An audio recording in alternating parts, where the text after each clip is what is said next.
कशी फ्रेम बोलते तू रेकॉर्ड करायला? कशी म्हणजे कशीच नाही. हिंदीमध्ये बोलली ना तू. करू हिंदीमध्ये? इकडे इकडे इकडे सांग ना खरंच कशी करू. अरे सांग ना, मी करतो ना तशी. तू एवढा मोठा स्वतः करणारा आहे, तुला काय ट्रेनिंगची गरज म्हणजे आपण काय करतो, वेलकम करतो ब्लॉगमध्ये, तेच तू हिंदीमध्ये बोलली ना, मग मी मराठीमध्ये बोलतो. त्याच्यामध्ये काय, मग थोडंसं बघतो ना मी माझं. बघ ना. आणि जर तू बोलली तर काय झालं त्याला? ही नवीन फॅशन आहे का? हात छान तू बघतो ना. मग थोडंसं असं केस व्यवस्थित सेट नाही आहे माझे, म्हणजे कॅमेरामध्ये येत नाही आहे. चांगलं तिकडनं कसं दिसतोय मी? काय काय? चांगलं दिसतंय. मग ती वाली लाईन बोलतो माझी, hello everyone welcome back to new blog, अशी वाली ना. ठीक आहे, चल स्टार्ट करतो ब्लॉग. तुझ्या माहितीसाठी ब्लॉग ऑलरेडी स्टार्ट झालेला आहे. पानसट नाही आहे वही, वो पानसटी सबसे भारी है. क्या बोलता ना वो अनफिल्टर IT कपल ब्लॉग्स म्हणून एक अजून एक सुरू करायला पाहिजे. त्याच्यामध्ये रॉ फुटेज, एक विकलीमधून एक रॉ फुटेज आपली जायला पाहिजे. काय बोलते पब्लिक? सुरुवात ह्या याच्यापासून झाली. त्याच्यामध्ये तू काय मला काय करणार आहे? खूप चढणार. ठीक आहे ना, मग तिथं असंही चढतेस तू. ॲक्च्युली नाशिकला येऊन आता 4 दिवस झाले, 5वा दिवस आहे. बट 5 दिवसामध्ये काही केलं नाही आहे. बट आज सुरुवात केली आहे. ॲक्च्युली गाडीमध्ये CNG भरायला जायचं होतं आणि नाशिकमध्ये जसं ऑनलाईन नाही आहे पंप, ठिकठिकाणी पंप आहे, तर तिथं जाऊन भरू, कारण उद्या आम्हाला पुण्यासाठी निघायचं आहे. तर म्हटलं तिकडे चाललोच आहे, तर सनसेट बघायला जाऊ. पुढे 1-2 स्पॉट आहे, जसं बॅकवॉटर्स आहे. बॅकवॉटरच्या अपोजिट साईडला बोट क्लब म्हणून आहे, तिथं आम्ही गेलो नाही आहे.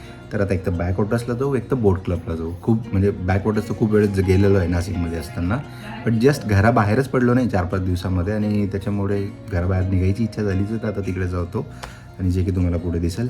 आता अर्चू आलीच आहे, तर अर्चूला एक प्रश्न विचारतो. जसं मी तुला सनसेट बघायला चाललो आहे, तसं एक नाशिकमधलं एक ठिकाण आहे जिथं तू मला घेऊन जाऊ शकते, आणि एक डिश आहे व्हेजमध्ये, ती खायची आपल्याला. तशा व्हेजवाली डिश आहे. तुला माहिती व्हेज डिश आपण एकाच ठिकाणी खायला जातो नाशिकमध्ये. एक तर असते खूप ती simple नाश्ता टाईप मध्ये असते ते मिसळ, आणि जे जेवणा टाईप मध्ये असते ते खालसा पंजाबला दूध शेवभाजी. तेच बोलणार होतं. खूप सिम्पल आहे बट भारी आहे. तर संध्याकाळी खालसा पंजाब सगळ्यांना सांगून दे की आपण खालसा पंजाबला. सगळ्यांना सांगून दे तू तुझ्या शब्दात, कारण काही लोक ऐकत नाही, ते ऐकून इग्नोर केल्यासारखं करतात. तुझा रोग कोणाकडे आहे ते सांग. हे इकडे कोणीतरी बसलेलं आहे. कोण बसलेलं आहे? मोबाईल मध्ये ग्रुप झाले ते. इकडे बघ, इकडे मम्मी. हे असं समजा की हे सगळं अनफिल्टर आहे आता. हे सगळं अनफिल्टर आहे आता. हे समजून घ्या, अनफिल्टर अर्चना आज दिसेल. हे लोक येत आहे तोपर्यंत म्हटलं गाडी थंड करतो, कारण गाडी उन्हात उभी होती आणि पार्किंगच्या बाहेर लागते, इथं पार्किंगला जागा नाही आहे. सो गरम झाली होती, तिला फडकं वगैरे मारलं, साफ केली. आणि आता मेन उद्देश आज बाहेर निघायचं असं होतं की CNG भरायचं आहे. आणि ऑब्विसली आता CNG गाडी म्हटल्यावर CNGसाठी ते रील वगैरे खूप गोष्टी बघितल्या असेल, तर येस मी पण त्याच्यामधला एक आहे. असं काही नाही आहे की पेट्रोलवर आपण जात नाही, मध्ये जर नाही भेटला तर पेट्रोलवर जातो. बट आता म्हटलं मोका आहे, दस्तूर आहे, CNG पण भरला जाईल आणि सनसेट बघायला पण जाऊ, कारण खरंच 5 दिवसामध्ये बाहेर पडलोच नाही.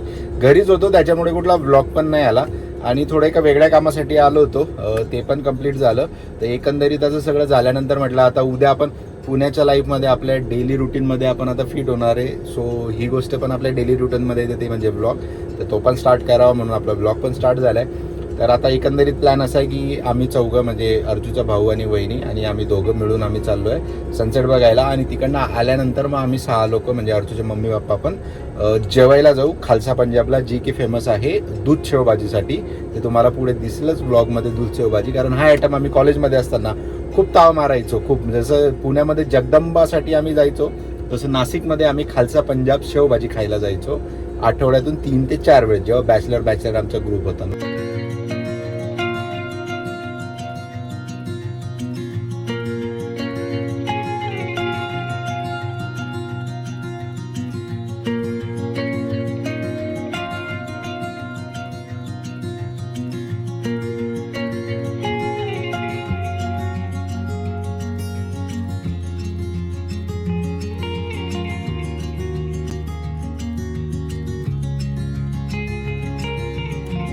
दिवसांनी म्हणजे 1.5-2 वर्षांनी आलो. आपण येऊन गेलो होतो एकदा इथं. आपण रेड हे घातलं होतं मी, त्याच्यामध्ये एक व्हिडिओ शूट केला होता आपण. सेमच आहे म्हणजे त्या साईडने तिकडनं सुरू होतो हा. आणि हा बॅकवॉटर्स नाशिकचा. एवढी पब्लिक दिसते की सगळे मोस्टली आता लग्नाचं सीझन आहे तर सगळ्यांचं प्री वेडिंग चालू आहे. प्री वेडिंग आणि फोटो सेशनवाले खूप येतात. आमच्यासारखे हौसी खूप कमी आहे जे सनसेट बघायला येतात. मोस्ट ऑफ खूप कमी. अरे मी का नाही येते ट्रेनमध्ये असं येतं. मोस्ट ऑफ खूप कमी प्रकार आहे हा अजून सनसेट बघायला जाणं वगैरे. जेव्हा तुम्ही 25-28 क्रॉस करतात तेव्हा तुम्हाला या रस्त्यांची म्हणजे या गोष्टींची जागरूकता होती तुम्हाला की सनसेट जाऊन एन्जॉय करायचं असतो, नुसता फोटो नाही. पण आता अर्जुन छान दिसते, बघितलं असेल फ्रेममध्ये तर फोटो तर व्हायलाच पाहिजे. आता आलो होतं खूप दिवस झाले, पोस्ट नाही झालं ना आपलं कुठं. इन्स्टाला पोस्टिंग खूप कमी झाली, खूप कमी. तुझी ऍक्टिंग करतोय तो आता. माझी नाहीये. मग तुला कळालं नाही का तुझ्या ट्युनिंग मध्ये बोलताय तर तू आपल्या जळगावच्या ट्युनिंग मध्ये बोलायला सुरुवात केली.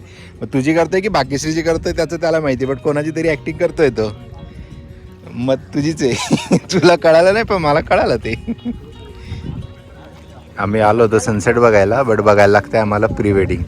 तिकडे एक कपल गेलंय, त्याच्यानंतर या साईडला एक फोटोशूट चालू आहे आणि तिकडे 2-3 आहे. बघ खूप कॉमन लोकेशन आहे प्री वेडिंगचं, म्हणून आपण प्री वेडिंगच नाही केलंय. त्याच्यामुळे जे आपण कंप्लेंट करते ना तू तेव्हा अशा कंप्लेंट नको करू. तेव्हा अनकॉमन होतं, तेव्हा ट्रेंड नवीन होता, तेव्हा इथं एवढी भीड नव्हती. भीड म्हणजे गर्दी नव्हती. भीड आ गई तू एमपी बॉर्डर में, महाराष्ट्र एमपी बॉर्डर मध्ये आली तू.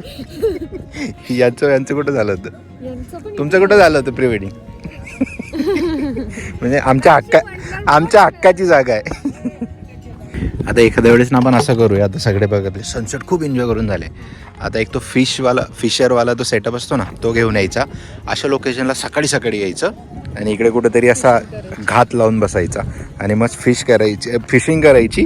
आणि जर सापडली एखादी घावली एखादी म्हणजे त्या लँग्वेजमध्ये जात होतो मी. संध्याकाळी झाली मग संध्याकाळी कशाला ती लगेच बनवायची इथे चूल टाकून.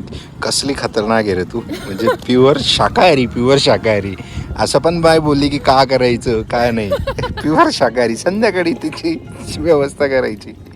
काहीतरी बोलते काय म्हटली, बोल की अजून आपण इतके फेमस नाहीये की ते आपल्याला ओळखतील. म्हणजे आपण ब्लॉगर हे हे कव्हर करते तू आता. ती काय बोलते, त्यांना जर कळालं आपण ब्लॉगर येतो ते आपलं फोटोशूट करतील, मग ते सांगतील आम्हाला प्रमोट करा.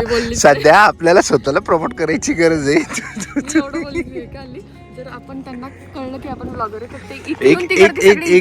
एक गोष्ट त्या दिवशी आपण बोललो की युट्यूबला आपण प्रमोट करतो, पण युट्यूब आपल्याला करत नाहीये. काय चालला तो ब्लॉग. म्हणजे आमचा आजपर्यंतचा असा एखादा व्हिडिओ नव्हता जो 4000 क्रॉस केले होतं एका दिवसात व्ह्यूमध्ये. भाईसाब वो व्हिडिओ ने फाड दिया, डायरेक्ट 7000 क्रॉस करून टाकले एका दिवसामध्ये. युट्यूबने ऐकलं म्हणजे बोलत राहायला लागतं. बोलल्यानंतर होतं. पब्लिकसाठी पण बोलायचं की लाईक करा, सबस्क्राईब नसेल केलं तर सबस्क्राईब करा आणि शेअर करा. बट करा. बोलत राहिल्याने फरक पडतो, ते त्या दिवशी जाणवलं. मी आलो आता खालसा पंजाब ढाब्याला आणि इथली स्पेशालिटी आहे दूध शेव भाजी आणि त्याच्यासोबत आज तू करते मिक्स की मी करू. तू जरा जास्त चांगली ड्युटी करतो. ड्युटी कामाला लावलं बाहेर. खाली सगळा मसाला आहे म्हणून त्याला आधी मिक्स व्हायला टाईम लागतो. त्याला नवीन ड्युटी जॉईन केली की नवीन ड्युटी. तू घरी छास बनवून दाखवणार होती, तिथं काही दिसलं नाही. तिथेच बनवला नाही, फक्त मिक्स करतोय. मिक्स करत नाही, मग ती प्रोसेस तू दाखवतोय.